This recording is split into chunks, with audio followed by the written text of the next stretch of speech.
बिस्मिल्लाहिर्रहमानिर्रहीम। अस्सलामु अलैकुम। अच्छा जी दोस्तों, हमने पिछली वीडियो में अपनी बात का इख्तिताम किया था। वो ये था कि हज़रत अब्दुल मुत्तलिब बनु कैस और कबीला बनु मुज़र के लिए दुआ करते हैं और अल्लाह रब्बुल इज़्ज़त बारिशें अता फरमाते हैं। यहाँ पर हमने अपनी बात का इख्तिताम किया था, तो चलिए यहीं से करते हैं शुरू। दोस्तों, हज़रत अब्दुल मुत्तलिब ने अपनी ज़िंदगी में अल्लाह के रसूल की बहुत से मौजज़ात और बरक़ात देखी। बालाखिर दोस्तों, हज़रत अब्दुल मुत्तलिब का भी इस दुनिया से रुखसत होने का टाइम आ गया। बाज़ रवायात में, बाज़ किताबों में मिलता है कि हज़रत अब्दुल मुत्तलिब जब इस दुनिया से रुखसत हुए तो आपकी उम्र 95 साल थी, और बाज़ रवायात में इससे भी ज़्यादा हज़रत अब्दुल मुत्तलिब की उम्र मिलती है। आपने इस दुनिया से रुखसत होने से पहले हज़रत मोहम्मद सल्लल्लाहु अलैहि वसल्लम को अपने बेटे अबू तालिब के सुपर्द किया। आप जब इस दुनिया से रुखसत हुए हज़रत अब्दुल मुत्तलिब, तो हज़रत मोहम्मद सल्लल्लाहु अलैहि वसल्लम आपके साथ ही थे, और अल्लाह के रसूल ने अपने दादा की मोहब्बत में रोना शुरू कर दिया। और यूं अब परवरिश की बारी आ जाती है हज़रत अबू तालिब की, और आपके चचा अबू तालिब के साथ साथ हज़रत अब्बास और हज़रत ज़ुबैर बिन अब्दुल मुत्तलिब भी आपसे बहुत मोहब्बत करते थे। हज़रत अबू तालिब फरमाते हैं कि मैं माली लिहाज से कमज़ोर था, 2 वक्त का खाना बामुश्किल मुयस्सर आता था मुझे। तो जब अल्लाह के रसूल मेरे घर तशरीफ़ ले आए तो थोड़ा सा खाना भी हम सब के लिए बहुत ज़्यादा हो जाता था। तो इसलिए आप फरमाया करते थे कि जब भी दोपहर का या रात का खाना खाने के लिए दस्तरखान को बिछाया जाता, तो मैं अपनी तमाम औलाद को मना कर देता कि अभी ठहरो, मेरे बेटे मोहम्मद को पहले आने दो। इस तरह जब अल्लाह के रसूल दस्तरखान पर तशरीफ़ ले आते तो अबू तालिब फरमाते हैं कि वो थोड़ा सा खाना जो होता था हम सब पेट भर कर खा लेते थे, और उस थोड़े से खाने में से भी बच जाता था। आप फरमाते हैं कि अगर दूध का एक प्याला होता तो वो सबसे पहले हम अल्लाह के रसूल को देते। अल्लाह के रसूल उस प्याले में से आप सैर होकर पीते। उसके बाद अबू तालिब का तमाम ख़ानदान उस एक प्याले से ही दूध पीता, और अल्लाह के रसूल की बरक़ात की वजह से, मोज़े की वजह से तमाम लोग उस एक प्याले से दूध पीकर सैर हो जाते, तो भी वो दूध बच जाता। हज़रत अबू तालिब फरमाते हैं दोस्तों कि मैंने अपनी ज़िंदगी में अल्लाह के रसूल के बहुत से मौजज़ात और बरक़ात देखी। हज़रत अबू तालिब फरमाते हैं कि मेरे घर में एक तकिया पड़ा रहता था जिसके साथ मैं टेक लगा कर बैठता था। मेरे सिवा उस तकिए के साथ कोई भी टेक नहीं लगाता था। लेकिन जब अल्लाह के रसूल आते तो सीधे जाकर उस तकिए के साथ टेक लगा कर बैठते। तो अबू तालिब फरमाते कि मेरे बेटे को अपने बुलंद मर्तबे का एहसास है। अच्छा जी दोस्तों, हज़रत अब्दुल मुत्तलिब के बाद हज़रत अबू तालिब के ज़माने में भी मक्का में कहत पड़ जाता है। इस कहत की वजह से, खुश्क साली की वजह से लोग बड़े परेशान होते हैं, और काबा के अंदर जो बुत पड़े होते हैं जैसा कि लात, अज़ा और मन्नात, लोग एक दूसरे से कह रहे होते हैं कि इन बुतों से दरख्वास्त करो। कोई कहता कि लात और अज़ा से बारिश की दरख्वास्त करो, तो कोई कहता नहीं, सबसे बड़े बुत मनात से बारिश की दुआ करो। तो अभी ये बात कर रहे होते हैं कि एक बूढ़ा शख्स कहता है कि ए लोगो, तुम लोग क्यों हक़ से अपना मुंह फेर रहे हो, जबकि तुम्हारे दरमियान हज़रत इब्राहीम और हज़रत इस्माईल अलैहिस्सलाम की निशानी मौजूद है। तो इस बूढ़े शख्स की बात सुनकर उन लोगों ने कहा कि आपकी बात से मुराद अबू तालिब है? तो उस शख्स ने कहा जी हाँ। इस तरह से वो तमाम लोग हज़रत अबू तालिब के दरवाज़े पर दस्तखत देते हैं जाके। तो आप अबू तालिब अपने घर से बाहर आते हैं, और आपके साथ अल्लाह के रसूल सल्लल्लाहु अलैहि वसल्लम भी होते हैं। तो वो लोग दरख्वास्त करते हैं कि ए अबू तालिब, मक्का कहत की वजह से बहुत ज़्यादा, मक्का में जो कहत पड़ा है उसकी वजह से हम बहुत ज़्यादा परेशान हैं, हमारी जानों पर बनाई है, तो आप हमारे लिए दुआ करें। तो अबू तालिब कहते हैं कि ठीक है, मैं आप लोगों के लिए दुआ करता हूँ। आप अल्लाह के रसूल को लेकर बाहर निकलते हैं, मक्का की तरफ रवाना होते हैं बैतुल्लाह का तवाफ़ करने के लिए। अल्लाह के रसूल अंधेरे में ऐसे लग रहे होते हैं जैसे कि सूरज निकल आया हो। अब अबू तालिब अल्लाह के रसूल सल्लल्लाहु अलैहि वसल्लम की उंगली पकड़कर बैतुल्लाह का तवाफ़ करते हैं और दुआएं मांगना शुरू करते हैं कि या रहमान और रहीम, अल्लाह बारिश अता फरमा दे। अभी आप दुआ कर रहे होते हैं, बैतुल्लाह का तवाफ़ कर ही रहे होते हैं कि आसमान पर अचानक बादल नमूदार हो जाते हैं और पूरे काबा के अंदर, पूरे मक्का के अंदर बारिशें ही बारिशें होना शुरू हो जाती हैं। अलगर्ज मक्का और उसके इर्द गिर्द के तमाम वादियाँ पानी से भर जाती हैं। हज़रत अबू तालिब फरमाते हैं कि मैंने अपनी ज़िंदगी में अल्लाह के रसूल सल्लल्लाहु अलैहि वसल्लम की बहुत सी बरक़ात और मोजज़े देखे। अल्लाह के रसूल सल्लल्लाहु अलैहि वसल्लम ने अपने दूसरे चचा ज़ुबैर बिन अब्दुल मुत्तलिब के साथ भी कई साल गुजारे। हज़रत ज़ुबैर बिन मुत्तलिब फरमाते हैं कि मैं एक मरतबा यमन जाने के लिए एक काफ़िले में रवाना हुआ। मेरे साथ अल्लाह के रसूल सल्लल्लाहु अलैहि वसल्लम भी थे। रास्ते में एक वादी आती थी जिसमें एक ऊँट, सरकश ऊँट रहता था जो आने जाने वाले काफ़िलों का रास्ता रोक लेता था। यानी जो भी उस वादी से काफ़िला गुज़रता था वो सरकश ऊँट उस काफ़िले का रास्ता रोकता। लेकिन जूँ ही इस मर्तबा ये काफ़िला उस वादी से गुज़रा और उस ऊँट ने अल्लाह के रसूल सल्लल्लाहु अलैहि वसल्लम को देखा, तो वो ऊँट ज़मीन पर बैठकर अपनी छाती को रगड़ना शुरू कर देता है। यूँ अल्लाह के रसूल अपने ऊँट से उतरकर उस सरकश ऊँट की पीठ पर बैठते हैं और वो ऊँट अल्लाह के रसूल को उस वादी के पार तक ले जाता है।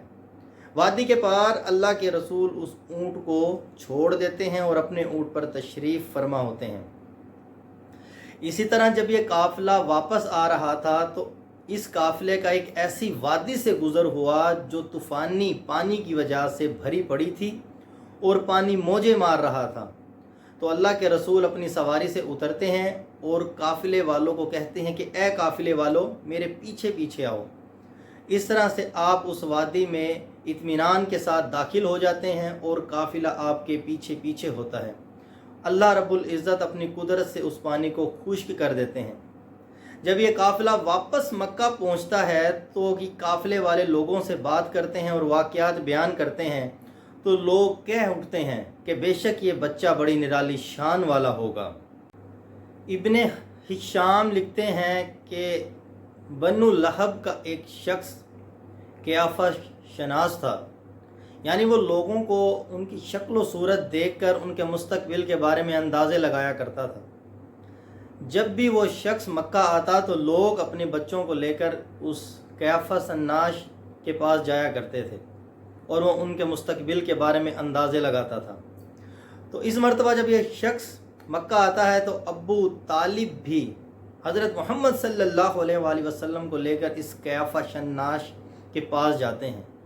वो अल्लाह के रसूल को अजीब नज़रों से देखता है। उसके बाद वो दूसरे बच्चों को देखना शुरू कर देता है। अबू तालिब क्योंकि समझ जाते हैं, महसूस कर जाते हैं कि इसने अल्लाह के रसूल को अजीब नज़रों से देखा है और आप अल्लाह के रसूल को वहाँ से लेकर निकल जाते हैं। जब उसने दूसरे बच्चों को देखकर वो क़याफ़ा शनाश फारिग हुआ तो उसने देखा कि अल्लाह के रसूल यहाँ नहीं है, तो वो चीखने लगा, वो बच्चा कहाँ है लोगों जिसको मैंने अभी देखा था। अल्लाह की कसम वो बड़ी निराली शान वाला होता है, वो बड़ी निराली शान वाला है। हज़रत अबू तालिब फरमाते हैं कि मैंने निकलते हुए उस क़याफ़ा शन्नाश के अल्फाज भी सुन लिए थे। अबू तालिब फरमाते हैं कि एक मरतबा मैंने तिजारत के गर्ज से मुल्क शाम जाने का इरादा किया तो अल्लाह के रसूल सल्लल्लाहु अलैहि वसल्लम ने भी जाने का शौक़ ज़ाहिर किया। तो मैंने इन्हें कहा कि खुदा की कसम, ना मैं तुमसे जुदा हो सकता हूँ और ना तुम मुझसे जुदा हो सकते हो। और एक रवायत में आता है कि आप अबू तालिब फरमाते हैं کہ अल्लाह के रसूल ने आपकी ऊँटनी की लगाम पकड़कर फरमाया कि ए चचा, मुझे आप किसके सुपुर्द करके जा रहे हैं, ना कि मेरी माँ ज़िंदा है और ना मेरे बाप। इस तरह अबू तालिब मुल्क शाम तिजारत के घर से जाने के लिए अल्लाह के रसूल को अपने साथ अपनी ऊँटनी पर बिठाते हैं और सफ़र शुरू करते हैं। रास्ते में अबू तालिब फरमाते हैं कि मुझे एक यहूदी मिलता है।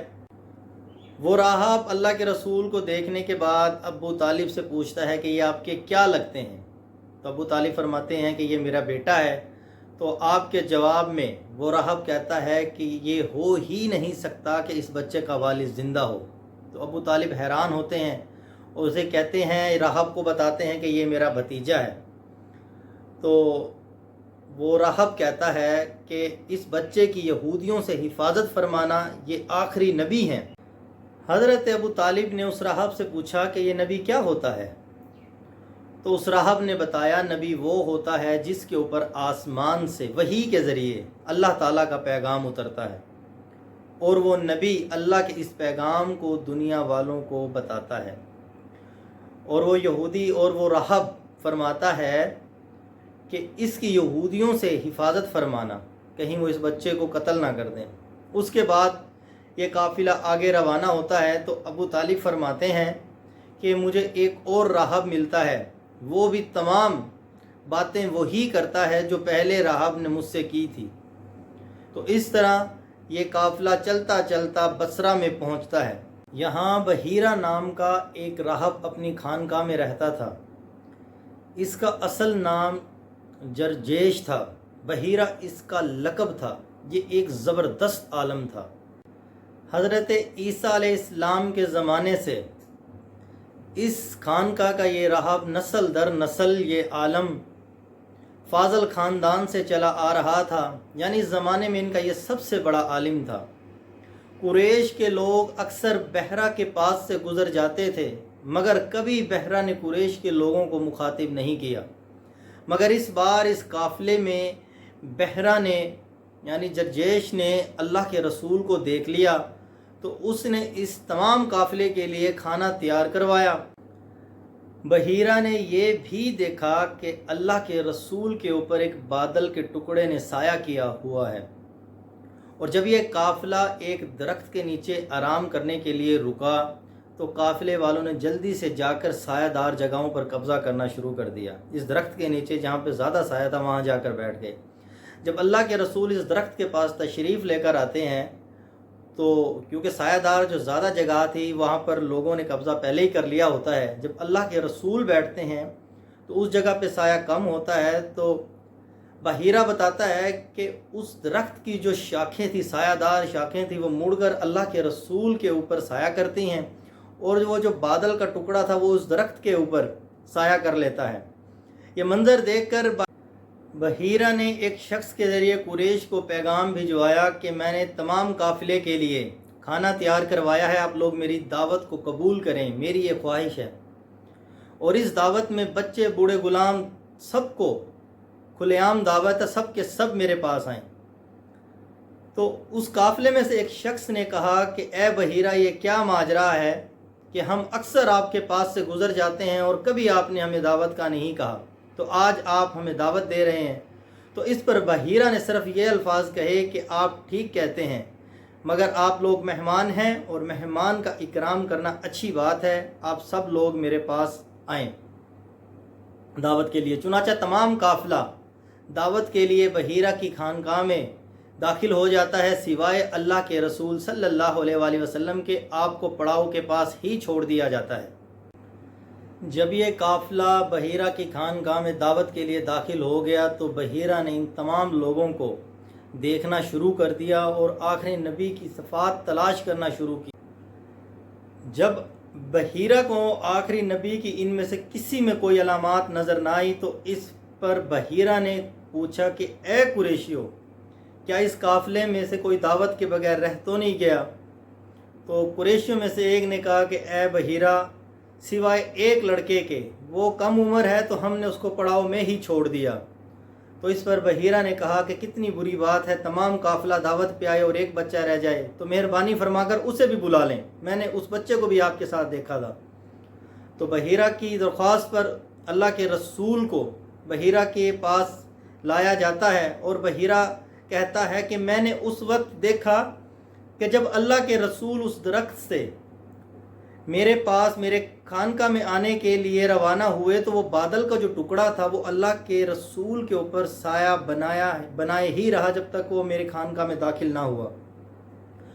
उसके बाद मैंने अल्लाह के रसूल को अच्छे तरीके से देखना शुरू कर दिया। जब लोग दावत से फारिग हो गए और इधर उधर बातों में मशगूल हो गए तो मैं अल्लाह के रसूल के पास अल्लाह के रसूल की खिदमत में हाज़िर हुआ और अल्लाह के रसूल से पूछा कि ए मोहम्मद, मैं लात और मन्नात के नाम पर तुमसे कुछ सवालात करूँगा, तुम मुझे उसके जवाबात दो। तो अल्लाह के रसूल फरमाते हैं कि खुदा की कसम मुझे इन बुतों से सबसे ज़्यादा नफ़रत है, बुतों के नाम पर मुझसे कुछ ना पूछो। तो उसके बाद बहीरा आपसे पूछता है कि अच्छा अल्लाह के नाम पर मैं आपसे कुछ सवालात करूँगा, मुझे आप उनका जवाबात दे दें। तो अल्लाह के रसूल फरमाते हैं कि पूछें, क्या पूछना है। तो आप मुख्तलिफ़ सवालात अल्लाह के रसूल से करते हैं, आपकी आदात मुबारका के बारे में पूछते हैं। उसके बाद बहीरा आपकी कमर से कपड़ा हटाकर आपकी मोहरे नबूवत को देखते हैं और वो मोहरे नबूवत बिल्कुल वैसी ही होती है जैसा कि उनकी किताबों में दर्ज था। तो बहीरा फ़ौरन आपकी मोहरे नबूवत पर बोसा देता है और ये मंज़र कुरैश के लोग भी देख रहे होते हैं और हैरान हो रहे होते हैं कि मोहम्मद का मुकाम इस बहीरा के नज़दीक बहुत बुलंद है। उसके बाद वो बहीरा अबू तालिब के पास हाज़िर होता है और आपको कहता है कि ये लड़का तुम्हारा क्या लगता है। तो अबू तालिब जवाब देते हैं कि ये मेरा बेटा है। तो बहीरा फरमाता है कि ऐसा हो ही नहीं सकता कि ये तुम्हारा बेटा हो, इस लड़के का बाप ज़िंदा नहीं हो सकता। तो इस पर अबू तालिब फरमाते हैं, हैरान होकर फरमाते हैं कि हाँ, इसका वालिद ज़िंदा नहीं है, ये मेरा भतीजा है। तो बहीरा फरमाता है, बहीरा कहता है कि हाँ, ये हुई ना बात। तो बहीरा पूछता है आगे कि इसकी वालदा का क्या बना। तो अबू तालिब फरमाते हैं कि कुछ अरसे के बाद इनकी वालदा का भी इंतकाल हो गया था। इस पर बहीरा कहता है कि हाँ, ये हुई ना बात। अब सुनो मेरी बात गौर से कि ये आखिरी नबी सल्लल्लाहु अलैहि वसल्लम है, इसकी यहूदियों से हिफाजत करना, क्योंकि जो अलामात मैंने इनके अंदर देखी हैं वो एक आखिरी नबी की अलामात हैं और हमारी किताबों के अंदर इस आखिरी नबी की मुतल्लिक तमाम अलामात दर्ज हैं। ये आखिरी नबी हैं और इसकी हिफाजत करना अब तुम्हारी ज़िम्मेदारी है। मैंने अपनी ज़िम्मेदारी अदा कर दी। अब तुम ऐसा करो कि इसको आगे ना लेके जाओ, अपने वतन वापस ले जाओ और इस बच्चे की हिफाजत करना। चुनाचे अबू तालिब इस राहब की ये बातें सुनकर बहुत परेशान होते हैं और खौफज़दा हो जाते हैं। तो आप अल्लाह के रसूल सल्लल्लाहु अलैहि वसल्लम को लेकर वापस मक्का की तरफ रवाना हो जाते हैं। अच्छा जी दोस्तों, अगली वीडियो तक के लिए मुझे इजाज़त दें। अपना ख्याल रखिएगा। फ़ी अमानिल्लाह, दुआओं में याद रखिएगा। अल्लाह हाफिज़।